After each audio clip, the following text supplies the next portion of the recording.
Yo, how's everybody doing? Hopefully you had a good week. I'm gonna end off this week with the most beautiful part of this week, and you know the team that I support. Everybody knows that we're fucking 2-0. Let's get it. Let's go. That's what I've been waiting for the last couple seasons. We haven't went a time undefeated since Kaepernick in his early times in the freaking Niners, and now we are playing well. Our passing offense is off the shits. Ben Roethlisberger is injured. I mean, that's no. I don't mean it. I don't mean it.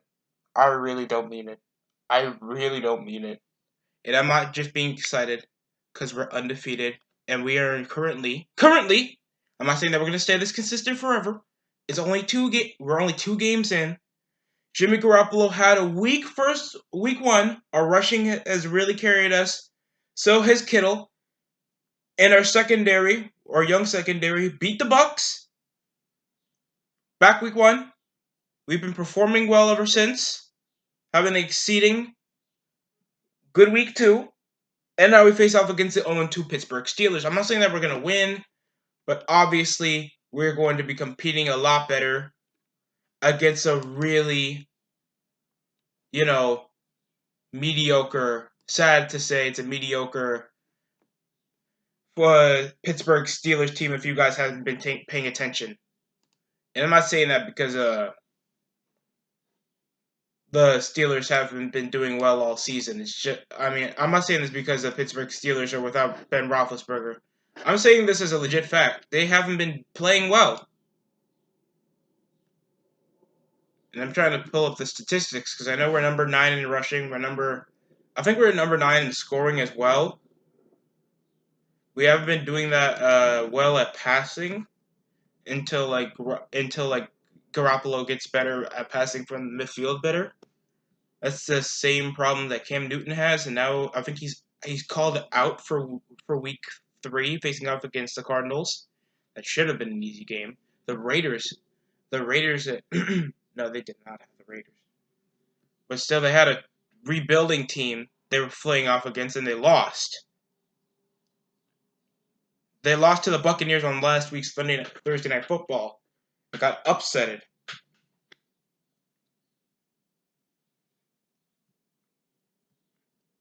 Now, if we just check out what's going on, because I'm going to do my picks, because I know I was late on my recap for the week 2. And, geez, man, I think we're performing well enough. We have, we're really young, inexperienced, but we're a great ball hawking secondary team. I think we're just a few pass rushers behind of actually becoming one of the top teams in the NFL. And if Garoppolo got more experience and keeps healthy, I think this is going to be a really good game for the 49ers. And it's not coming from pure bias. I had faith in the 49ers last year, and I still do. I just feel like this is a game to prove, but now that Roethlisberger's injured, all of this is for the offense to play better than the defense, because we know that they have an aging, mediocre defense that hasn't been good since last season, like early half of last season, where J.J. Watt, no, T.J. Watt was like getting sacks, he was forcing fumbles, and now it barely looks like he's barely even there. You guys saw him not do that well against New England. Saw Steelers got shut out. So it's low expectation. Not only just low expectations, it's just an obvious prediction that I don't think the Steelers are just ready to play. The Bills that are performing decently have the Cincinnati Bengals. And I gotta say, the Bengals, even though we kicked their ass last week, I'm not saying that we're gonna beat them. I want them to beat them. I really do want the Bills to actually prove their point, prove that they can actually perform well in tough situations. But literally, the best players are literally out. Like AJ Green, I think he's out with an injury for a while, and Tyler Boyd and Ross and sometimes Andy Dalton that rarely moves out the pocket, and the mediocrity of their offensive line, I don't feel like the Bengals got a chance. I think they're already 0-2 to start the season. And after a tough game they had against Seattle, they proved they can come back in tough stints. If they can beat a young team like the Bills, that would be a step up in the right direction. So I maybe have the Bengals winning this game. Next up is going to be the Lions facing off against the Eagles, and the Eagles win. The Eagles are going to win. I don't have them losing until later on when they actually have tougher competition. But Jesus Christ, if y'all think that Eagles are going to actually have a tough game, I don't know what's wrong with you. It's either you're not watching the games or you're not watching anything else. Luckily enough, the Eagles prove they can still compete well. But by God, from their last few games they haven't played each other since 2016. This is going to be a really interesting game to watch. Seeing how the Lions are actually going to compete against still a decent ball hockey defense, even though a majority of their players got injured. I think Nelson Aguilar already got a concussion. A lot of players off that Falcons game last week had a lot of injuries, and that might play a factor in half-assing it to maybe make this a close game. Next up, we got an AFC East rivalry child abuse game out of the Eagles and the Jets and the Patriots. Jesus Christ, does it really matter? Isn't Darnold already out? And they started 2 backup quarterbacks when they faced off against the Browns. I don't care. I don't care about this game because we know the Patriots are going to win with or without Antonio Brown. Thinks he's already released from the Patriots. I don't know how Antonio does it. He thinks he can do nothing wrong, and that just disgusts me. You already are accused of harassing 2 females. You're already the most talkative receiver, and yet you only caught 1 touchdown this entire season. How you get released by the fucking Raiders that are desperate to find up-and-coming talent? And the best players they got was you and Vontaze Burfict. And somehow Vontaze Burfict had to back you up. And you had 2 problems when Vontaze Burfict had to hold you up when you were starting a fight with somebody. And now you come for harassing some female? Is there something that you have a problem with, Antonio? Speaking about a former Patriots win. Raiders, Vikings. It's a tough game to call. Thanks, the Raiders have literally not a lot of somebodies on their roster. They don't. I feel like this is still going to be a competitive game to watch in certain aspects. If the Vikings defense actually picks it up a notch, because watching the Vikings play, I feel like Cousins obviously has a chemistry with his receivers. Stephon Diggs got to stop dropping footballs, man. I don't know what's going on. I don't know what's going on with the Vikings, man. I feel like they're not performing the best of their ability. They're starting 1-1, and if they actually were trying hard, they didn't get destroyed by the Packers. They were actually trying to play some good football because you had these when you faced off against Atlanta. Now you have it tough when you face off against a team like the Raiders that are actually proving to be one of the more competitive rebuilding teams in the NFL. I maybe have the Raiders keeping it close, but the Vikings might do this to get 2-1, so they can get at least second best in the division. Coming out of watching a few Vikings games, I'm just saying there ain't no Case Keenum on this team. It's a legit, at least experienced quarterback out of Kirk Cousins. If we just look at the fucking, let me pull up the roster. I gotta stop cussing for certain occasions. I feel like that's the end of me. Yeah. And they got the Colts next week, so that's gonna be an easy game for the Raiders if they can pull it off.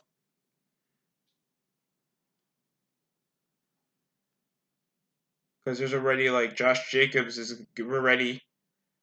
So is LaMarcus Joyner, that was formerly a Ram, and they also picked up a shot in the. Wow, no.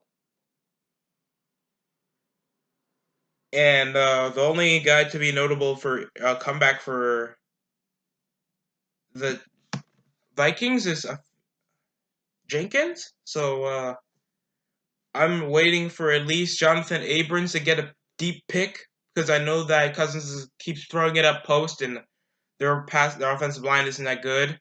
They still got Richie Incognito. I don't think he's gonna do that well. If I feel like in a Vikings game, or if the Vikings are notable for injury, I feel like Nathan Peterman is gonna come in. Oh God, if he doesn't, Max Crosby, Tyrell Williams, Mike Glennon. I didn't even know they had Mike Glennon on their team. Of course, LaMarcus Joyner. I don't know why the Rams got rid of him. I feel like they need a secondary, even though they faced off against the fucking an injured Drew Brees Saints. That should have been a game of the year candidate. They still got Jalen Richards that I like. He's rushing the ball well.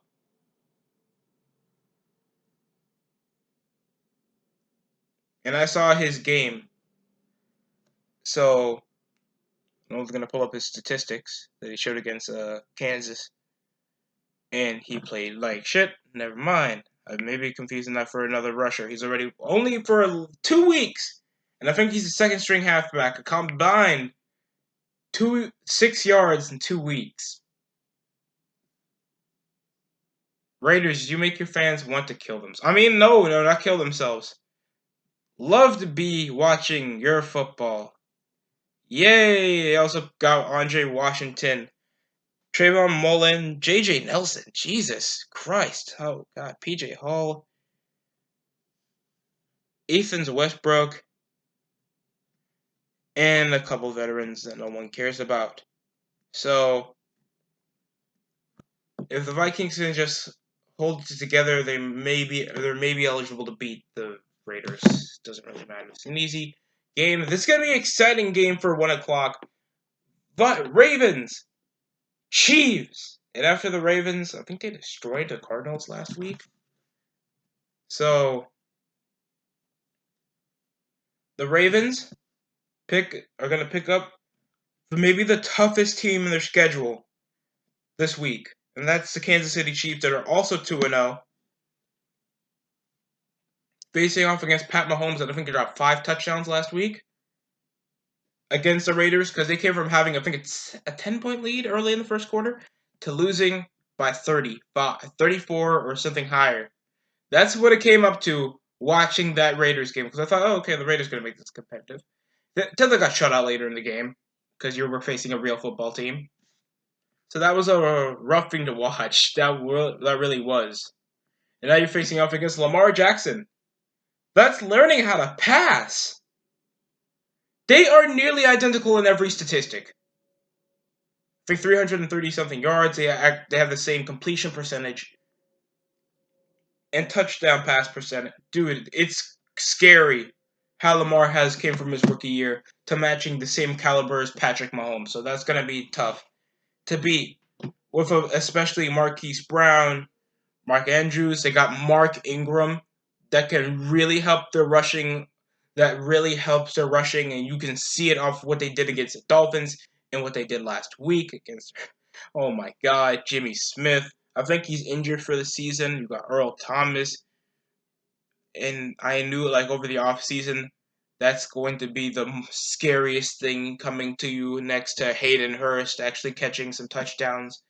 He's doing well for himself, actually. You just look at his statistics real quick, because I know I've been seeing him get some good catches to the end zone of decent out routes, but he came from having three receptions for 41 yards to getting a 1 yard touchdown against Arizona the next week. So hopefully he does well. He had an average rookie season, only with 13 receptions for only 163 yards for a tight end, with only 1 touchdown. And he's doing this in age 35. I think 23, or I mean, no, like I know he's in his mid-20s as a rookie, as a sophomore. And he came from the MLB draft, so he has some good use for his footwork against the Chiefs that are coming off 2 blowout victories. And of course, we got Tracy McSorley. I think he got signed recently. So getting rid of Terrell Suggs, C.J. Mosley, the back herders, or at least the old Baltimore Ravens, have been put on with Trevon Young and Marlon Humphrey. That's been doing all right. Willie Snead, that's a good third down converter. Or Deshaun Elliott and fucking Tony Jefferson. Or anybody else like Brandon Carr. And a decent guy you picked up in Gus Edwards a while back. So this is going to be like good to see if the Ravens can actually prove that they're that team. They're ready to take over the AFC North. Because we know that it took from week 1 after losing to the Titans for the Browns into week 2 cutting it away from the Jets. So this is a legit game, and this is something really big for the Ravens to prove. And something as big as Lamar Jackson facing off against the Chiefs. And I don't want to talk about the Chiefs because they're the fucking Chiefs. I don't want to talk about the Chiefs. Next up is going to be Colts, Falcons. And after the Falcons' huge upset victory against the Eagles, where they were so close to losing it, after a comeback drive off Matt Ryan, and terrible passes off Carson Wentz, we are ready for the Falcons to actually pick up their slack and actually prove that they're ready to face off against the Colts. Okay, it's going to be an easy victory. Even though the Colts have been doing all right, even though I think Mack is injured and so is T.Y. Hilton. Yeah, I think they're both questionable injuries to come back. And those are like the major factors for the entire fucking team. So this is gonna be rough. I think they're 1-1 to start. They're a decent team off the ground to face if you have a mediocre pass rush or like run stop. That's gonna be tough. Because Jacoby Brissett is all right, but I think the best receivers you have is like Deion Kane, and Marlon Mack is like one of your best runners. And you lose a guy like T.Y. Hilton, and your second best receiver is Devin Funchess, and at least Jack Doyle isn't injured. You still got Malik Hooker. And picking up a guy like Justin Houston, it's gonna slow down the Falcons a bit. Hopefully no injuries happen again. And hopefully the Falcons actually get their shit together. Because they played well defensively. So hopefully they beat the Colts. Please beat the Colts. Next up is going to be the Broncos, Packers.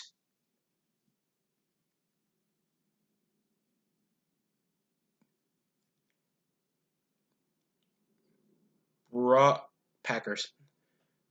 It's obviously going to be the Packers. If it isn't the adolescently terrible Joe Flacco or the defense that hasn't been that efficient since week 2. I know good defense, like the Broncos pick up steams, but I don't think the Broncos defense has been good since like 2017. That was like the last time you actually saw it like with some good head of steam, like a post Super Bowl season like the Broncos. Oh boy, man.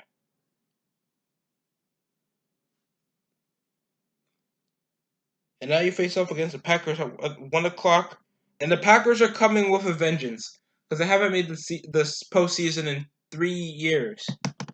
And your best offensive threat is still Philip Lindsay. Not even Von Miller can save you on this one, guys. Jake Butt and Emmanuel Sanders with his dropping ass. The aging Chris Harris. Really? Get these guys out of my face. You also think of getting Kareem Jackson and DeMarcus Walker. Y'all still can't even compete with anybody. You guys were blessed, the Bears, because they're weak this year. They're super weak.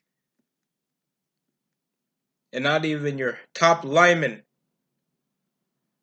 can save you on this one. So this is gonna be like a really difficult, but I think like up to like 27 to at least 10. So that's at least my thought on the Broncos. I don't think even Royce Freeman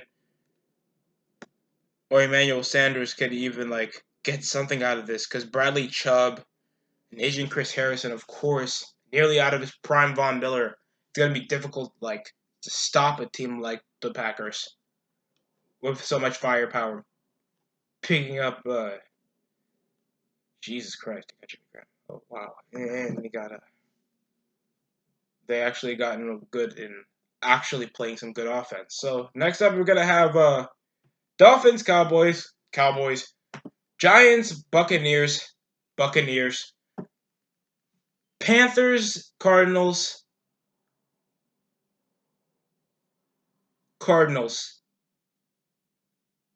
fucking Cardinals.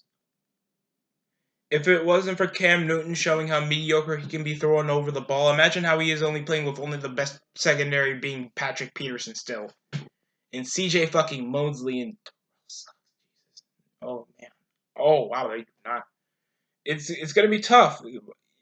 Even though this is a tough ass team to watch, the Cardinals have proven that they can still play well done football. And off the grounds they're alright. Saints, Seahawks. They have a real quarterback on their team, and their defense can actually play. That's my thought. Don't care. Texans, Chargers.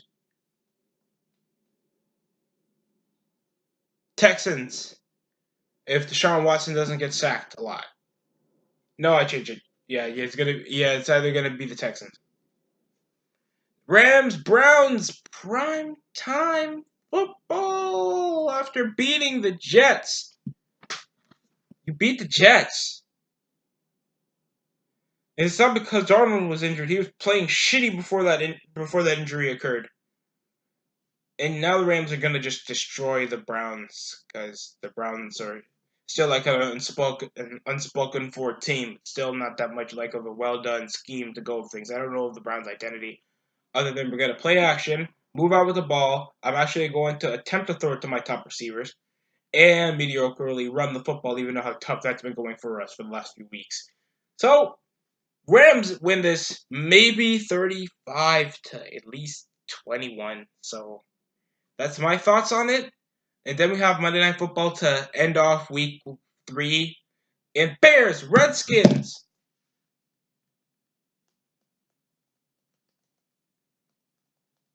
Bears. I feel like the Bears need this win. They need a huge win after the 2-game losing streak. I feel like if Mitch Trubisky keeps it up, if maybe their secondary is actually trying to play some good defense for once, and they don't let everything air out, even though I know how well done Case Keenum can play, they can beat the Redskins. Then they get the Vikings next week. I'm saying this is a tough if. This is a tough if. I'm just going with my bet because I know I'm not on a fantasy league. Uh, I'm just saying this because they actually have like a legit like young quarterback that can move out, and it doesn't seem like the Redskins can do that much damage trying to sack a quarterback, even though we've seen them do well against the Eagles before. But seeing that I'm a terrible optimist, I feel like this is going to be an incredibly low-scoring game. At least I think 17 to 14. So Bears might win this. That's my picks for Week 3 And I'm so sorry that I missed out on week 2. I've been busy with school. Hopefully, this video can atone for my sins. And thank you for watching, everybody.